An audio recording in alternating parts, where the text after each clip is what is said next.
টেলিপাড়ায় একের পর এক বিচ্ছেদের খবর। নীল তৃণার পর এবার বিচ্ছেদের পথে উদয় অনামিকা।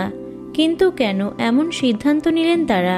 একসময় উদয় অনামিকা টলিপাড়ার জনপ্রিয় কাপলদের মধ্যে অন্যতম ছিলেন।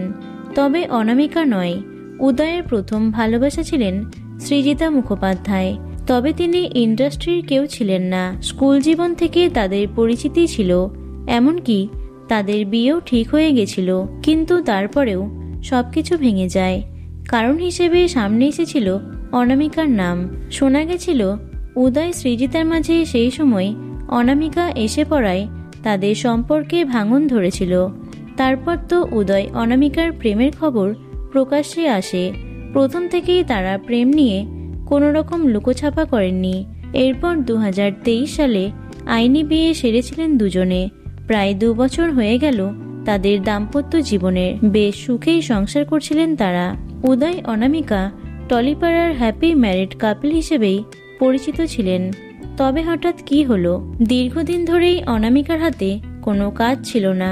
মোটা হয়ে যাওয়ার কারণে নাকি তিনি কোনো রকম কাজ পাচ্ছেন না, এমনটাই দাবি করেছিলেন অভিনেত্রী।